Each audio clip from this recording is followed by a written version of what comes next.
دیکھیے عزیزوں، سن 60 ہجری ہے. سنیں بہت توجہ کریں. سن 60 ہجری ہے.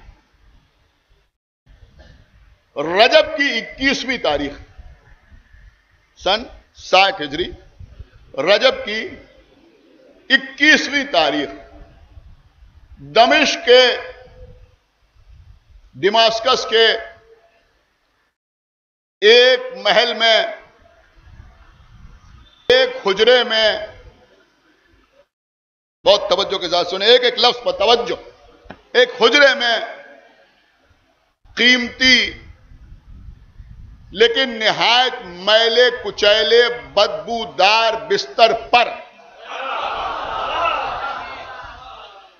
حاکم شام، کچھ غور ہی نہیں کیا آپ نے، بیماری کے عالم میں موت سامنے نظر آ رہی ہے. سنیں بہت توجہ کے ساتھ. ایسے وقت میں لاڈلا بیٹا یہ سوچ کے کہ جب باپ واصل جہنم ہو جائے تو میں آ کے عنان حکومت سنبھالوں، شکار کھیلنے گیا ہوا ہے. اللہ جانے آپ محسوس کر رہے ہیں یا نہیں محسوس کر رہے. شکار کھیلنے گیا ہوا. حاکم شام نے آواز دی کہ کوئی ہے. سنیں یہ مجمع، آج کی مجلس انشاءاللہ یادگار مجلس ہو. آواز دی کہ کوئی ہے. 2 کنیزیں حجرے میں داخل ہوئیں. ان سے کہا کہ مہمان خانے میں جاؤ، حکومت کے کارندوں میں اگر کوئی ہو تو اسے بلا لاؤ. یہ دونوں کنیزیں باہر گئیں. سنیں، مہمان خانے میں پہنچی. 2 حکومت کے اہلکار جو حاکم شام کے بہت زیادہ قریبی تھے. ایک کا نام سنیے گا ضحاک ابن قیس، ضحاک ابن قیس سے فوہری، اور دوسرا ولید ابن عتبہ. یہ دونوں فقیر شام کے حجرے میں آئے.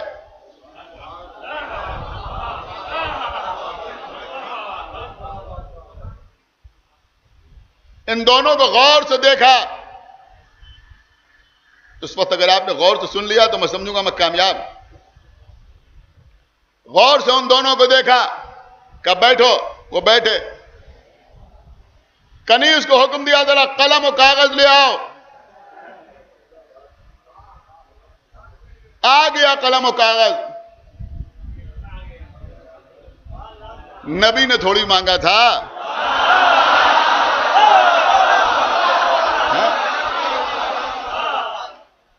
قلم و کاغذ آیا. ان دونوں کی طرف بڑھایا گیا. اس نے کہا سنو، اس وقت میرا بیٹا یزید یہاں موجود نہیں ہے. نہ جانے کب میری روح میرے جسم سے نکل جائے. میں چاہتا ہوں کہ میرے سامنے میری وصیت لکھو اور پھر مجھے سناؤ تاکہ میں اس پر دستخط کر دوں. سنیں سنیں بہت توجہ کے ساتھ. دیکھیں یہ چیزیں میرے خیال میں عام طور پر یہ بچے گواہی دیں گے پڑھی نہیں جاتی. کہ میں اس پر دستخط کر دوں تاکہ یہ وصیت میرے بیٹے کے کام آئے. انہوں نے کہا ٹھیک ہے، ہم لکھنے کے لیے تیار ہیں. حاکم شام نے کہا لکھو، اے میرے بیٹے یزید، دنیا میں کسی باپ نے اپنے بیٹے پر، دیکھیں اسی کے جملے ہیں جو دہرا رہا ہوں، نقل کفر نہ باشد. یہ کہتا ہے دنیا میں کسی باپ نے اپنے بیٹے پر وہ احسان نہ کیا ہوگا جو میں نے تجھ پر کیا ہے. اب دیکھیں یہ معاویہ کے جملے ہیں. وہ کہہ رہا ہے کہ میں نے تیرے جیسے نالائق کو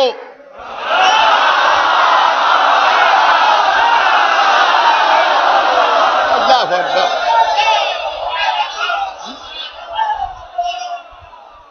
نہیں انشاءاللہ آپ حاکم شام کی وصیت سنیں گے آپ خوش ہوں گے، دشمن روئیں گے. ایک صلوات پڑھیں محمد والے. سنیے،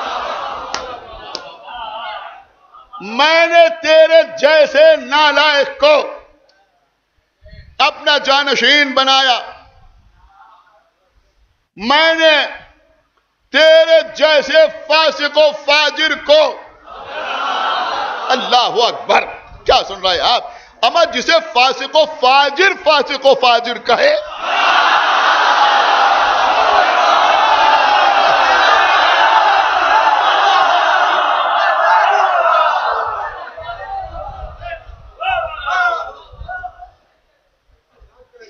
کیا سن رہے ہیں؟ اب جملہ قیامت کا ہے، دیکھتا ہوں کون محسوس کرتا ہے کون محسوس نہیں کرتا. وہ کہتا ہے میں نے تیرے جیسے فاسق و فاجر کو شرفاء کی گردنوں پر مسلط کر دیا. اللہ اکبر، یہ احسان گنا رہا.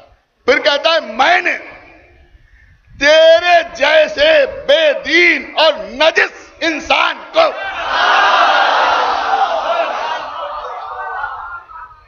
پاک و پاکیزہ دین کا خلیفہ بنا دیا.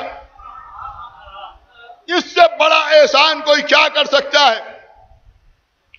اب تم آ کے انہوں نے حکومت سنبھالنا، لیکن دیکھو اب ذرا اور لوگوں کے بارے میں بھی سنیے کیا لکھا حاکم شام کا. لیکن دیکھو تم کو اپنی حکومت کے سلسلے میں 5 افراد سے خطرہ محسوس ہوگا. 5 افراد سے. سن رہا ہے مجمع؟ دیکھیں آج کی مجلس بہت توجہ کے ساتھ سنیے گا، تاریخی مجلس ہو رہی کہ 5 افراد سے تم کو شدید خطرہ ہوگا. میں ان کے نام بھی تمہیں بتا رہا ہوں اور ان کی کمزوریاں بھی تمہیں بتا رہا ہوں. آپ آمادہ ہو گئے نا؟ ایک صلوات پڑھے بر محمد و آل محمد. سنو بیٹا سنو. اب ضحاک بن قیس لکھ رہا ہے، ولید ابن عتبہ دیکھ رہا ہے، لکھے جا رہی وصیت کہ سنو پہلا شخص جو خلافت کا دعوے دار بن کر تمہارے مقابلے پہ آ سکتا ہے وہ ہے عبداللہ ابن عمر. لیکن تاریخ میں پڑھ رہا ہوں، جب لکھنے والوں کو لکھنے میں کوئی شرم نہیں تو ہم بیان کرنے میں کیوں تکلف کریں. پہلا شخص، آخری آدمی تک توجہ، قبلہ سن رہا ہے. پہلا شخص جو تمہارے مقابلے پہ آ سکتا ہے وہ عبداللہ ابن عمر، اس لیے کہ وہ خلیفہ دوم کا بیٹا ہے، اس کے دل میں بھی خلافت کی تمنا ہے. وہ خلافت کا دعوے دار بن کر تمہارے سامنے آ سکتا ہے، لیکن اس کی 3 کمزوریاں ہیں. دیکھیں بہت ہی میں جملے سوچ سمجھ کے استعمال کرتا ہوں. یہ شخص حاکم شام، میں کبھی نہیں کہتا ہوشیار نہیں، چالاک. لفظوں کا انتخاب بہت سوچ سمجھ کے ہونا چاہیے. بہت چالاک، بہت عیار. لہذا ایک بات نکلا کہہ رہا وہ اس کی 3 کمزوریاں ہیں. کس کی؟ عبداللہ ابن عمر کی 3 کمزوریاں ہیں. اس نے کہا اس کی پہلی کمزوری اس کا چھوٹا بھائی ہے جس کا نام ہے عاصم ابن عمر. اس کی بیٹی جس کا نام ام المسکین ہے، جس کی کنیت، وہ تیری بیوی ہے. سنا آپ نے؟ وہ تیری بیوی ہے، وہ تیری زوجہ ہے. لہذا عاصم کا خاندان تیری مخالفت نہیں کرے گا. اور یہ بھی عبداللہ ابن عمر کی کمزوری ہے. کچھ غور کیا آپ نے یا نہیں غور کیا؟ میں نے یوں ہی نہیں عرض کیا. آپ ذرا غور کریں کہ رشتے کہاں سے کہاں جڑے ہوئے ہیں. آپ سمجھے یہ یزید کے لیے سافٹ کارنر کیوں ہے؟ کس کا داماد ہے؟ ایک صلوات پڑھے بر محمد و آل محمد. معلوم ہونا چاہیے نا. اس لیے وہ تیری مخالفت نہ کرے. دوسری کمزوری عبداللہ ابن عمر کی یہ ہے کہ وہ پیسے کا حریص، مال سے بڑی محبت ہے، لہذا اس کے وظیفے میں اضافہ کرتے رہنا. ہائے ہائے سن رہے ہیں، اس کے وظیفے میں اضافہ کرتے رہنا، لہذا بس وہ کنٹرول رہے. پھر اس نے لکھا، اب دیکھیں اس چیز کو آپ اپنے سماج میں بھی دیکھ سکتے ہیں، خدا کے لیے بہت توجہ. اس نے کہا تیسری کمزوری اس کی یہ ہے کہ اسے بڑا بننے کا بڑا شوق. دیکھیں یہ شوق بھی قیامت کا ہوتا ہے، سب سے بڑے ہم. آپ نے توجہ نہیں فرمائی، یہ عجیب و غریب مزاج ہوتا ہے، سب سے بڑے ہم مگر عمر میں نہیں. ایک صلوات پڑھے بار محمد. آپ نے شاید لطفی حاصل نہ کیا، میں کیا عرض کر گیا کہ سب سے بڑے ہم ہیں. عمر کا معاملہ میں آئے تو بہت چھوٹے، سب سے چھوٹے، لیکن یوں عہدے میں، منصب میں، علم میں، مال میں سب سے بڑے ہم. یہ لوگوں کا مزاج ہوتا ہے، ان کا سب سے بڑے ہم.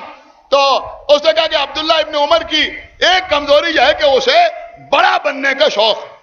اب عزیزو حاکم شام کا جملہ ہے، جیسے جی چاہے ویسے سنیے، چاہے بول کے سنیے، چاہے خاموش رہ کے سنیے، چاہے نعرہ لگا کے سنیے. اس نے کہا دیکھو عبداللہ ابن عمر کا معاملہ یہ ہے کہ اگر اسے بڑا بنا کے جہنم میں بھی لے جایا جائے تو وہ دوڑتا ہوا چلا جائے گا.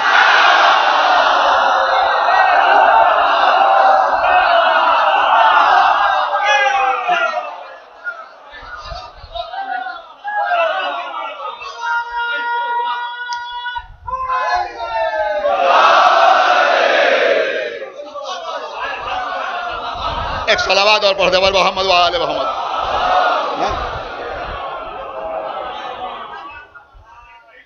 ایک بابا سے بلند صلوات پڑھے بار محمد و آل محمد.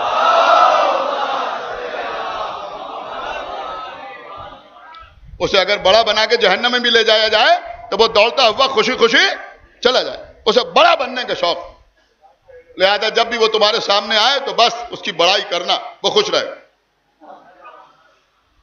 اتنا اس کے لیے کافی. کہہ رہا آپ بس. تو اس نے کہا پہلا شخص تو یہ، ان کی کمزوریاں میں نے تمہیں بتا دی. دیکھیں ان چیزوں پر غور کرنے کی ضرورت ہے. جو لوگ کہتے ہیں واقع کربلا کا پس منظر، ہم سے سنو پس منظر. کہ دوسرا شخص جو تیرے مقابلے پہ آ سکتا ہے وہ خلیفہ اول کا بیٹا عبد الرحمن ابن ابی بکر. یہ بھی خلافت کا دعوے دار بن کے تیرے سامنے آ سکتا، مگر اس کی کمزوری اس کی طاقت. دیکھیے عجیب جملہ اس نے لکھا، اس نے کہا اس کی کمزوری اس کی طاقت. اس لیے کہ کندی قبیلے سے ان کی رشتہ داری ہے، اب وہ بہت بڑا قبیلہ ہے، لہذا یہ اسے اپنی طاقت سمجھتا ہے. تم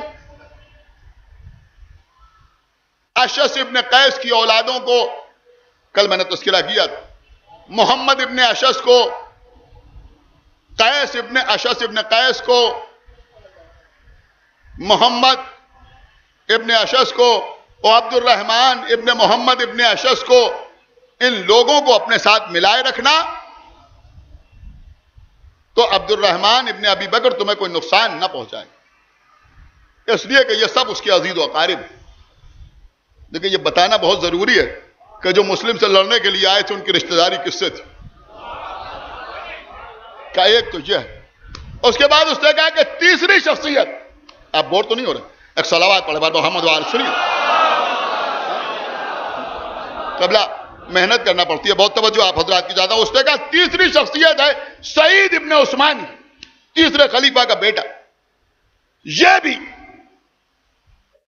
خلافت کا دعوے دار بن کے تمہارے سامنے آ سکتا ہے، لیکن آسانی سے یہ خلافت کا دعویٰ نہ کرے گا. اور سنو، اب یہ مجمع سنے بہت توجہ کے ساتھ، اگر کبھی سعید ابن عثمان تیری مخالفت میں سامنے آئے تو اسے صفین کا آئینہ دکھانا. اسے صفین کا آئینہ دکھانا کہ یہ صفین کی جنگ ہم نے تمہارے باپ کے خون کے انتقام کے لیے لڑی تھی، تو وہ خاموش ہو جائے گا۔ اور اس کے بعد اس نے لکھا کہ لکھو، یزید کے نام وصیت ہو رہی نا، انہوں نے کہا لکھو کہ دیکھو سعید ابن عثمان کا متبادل مروان ہے جو اس کا بہنوئی ہے۔ یہ میں اس لیے عرض کر رہا ہوں کہ سمجھ میں آئے کہ کربلا کے ظالموں کے سقیفہ سے کیا رشتے تھے۔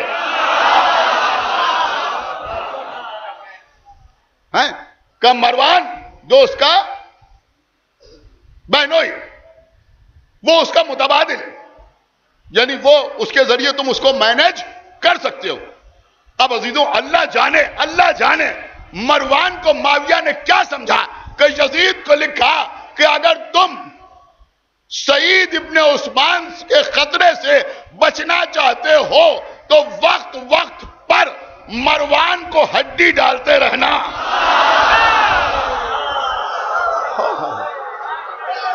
ایک صلوات پڑھو محمد وآل محمد۔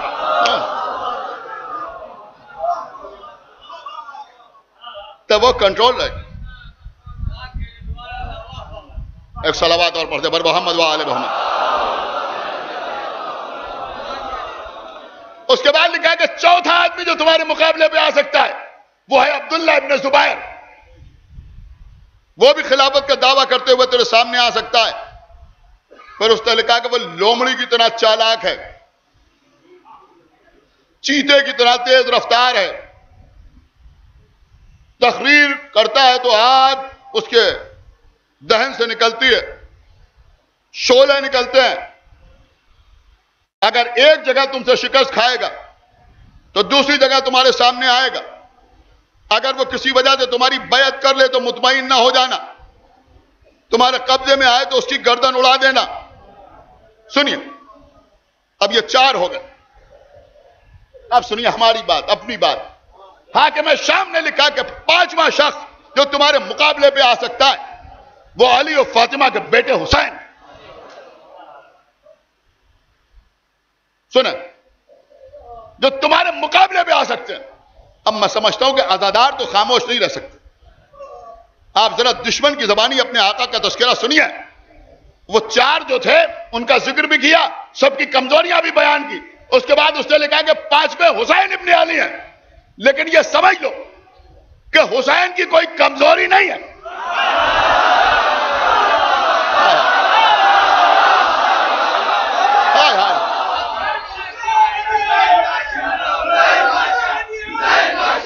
حسین بادشاہ، حسین بادشاہ، حسین بادشاہ، حسین بادشاہ، حسین بادشاہ، حسین بادشاہ، حسین بادشاہ،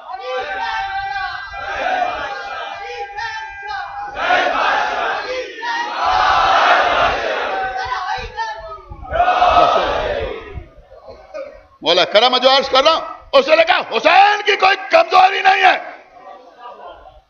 دو جملے سنیے حکیم حاکم شام کے، وہ کہتا ہے حسین کی کوئی کمزوری نہیں ہے، اس لیے کہ اگر تو نے مال و دولت کے ذریعے حسین کو متاثر کرنے کی کوشش کی، دیکھیں ابھی جو نعرے لگ رہے تھے، سن رہے ہیں آپ، ان نعروں کا اقرار حاکم شام کو بھی ہے۔ اس نے کہا اگر تو مال و دولت کے ذریعے حسین کو متاثر کرنے کی کوشش کرے گا تو حسین اس شخصیت کا نام ہے جن کے قدموں میں نہ معلوم کتنے تخت و تاج پڑے رہتے۔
دیکھیں قبلہ یہاں کی مجالس کا جو مزاج ہے،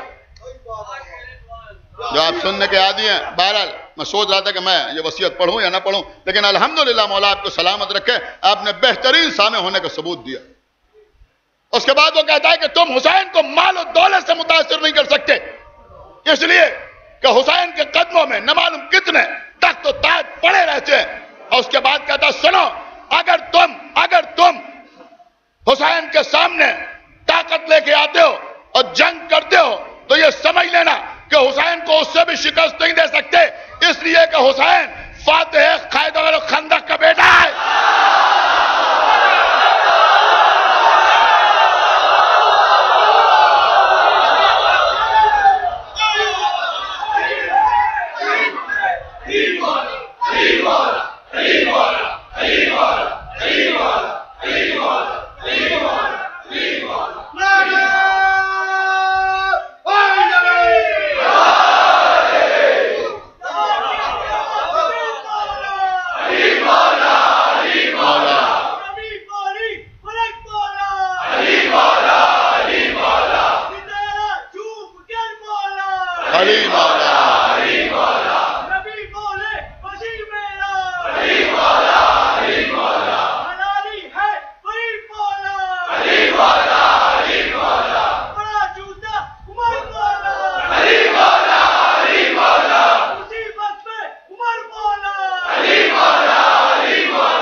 یہ ساری وصیت سنانے کا مقصد جو جملہ تھا جو اب میں آپ کی خدمت میں عرض کرنے جا رہا ہوں۔ اس کے بعد وہ کہتا ہے لکھو کہ تو کچھ بھی کرنا مگر دین کی ظاہری چادر کو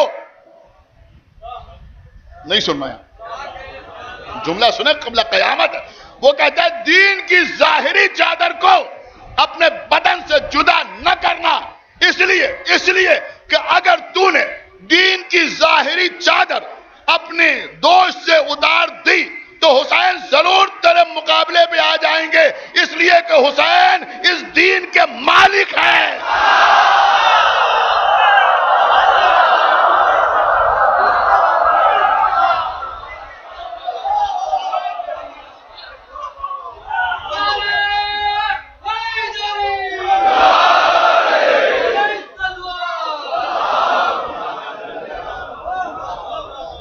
بس عزیزوں، گرمی میں بھی شدت ہے، بہت دیر آپ کو زحمت نہیں دینا چاہتا، ابھی دیگر مجالس بھی ہیں، وہاں بھی آپ کو شرکت کرنے کے لیے جانا ہے۔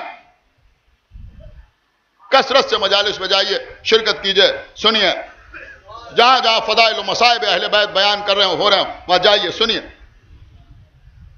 ہمیں بھی جو کچھ آتا ہے وہ ہم آپ کی خدمت میں عرض کر رہے ہیں۔ نہ عالم ہونے کا دعویٰ ہے، نہ خطیب ہونے کا غرور ہے، نہ فصاحت و بلاغت پر ناز ہے، بس بچے یوں سمجھیں کہ جیسے آپ شیئر کرتے ہیں ایسے ہی جو ہم پڑھتے ہیں وہ آپ کے ساتھ شیئر کر لیں۔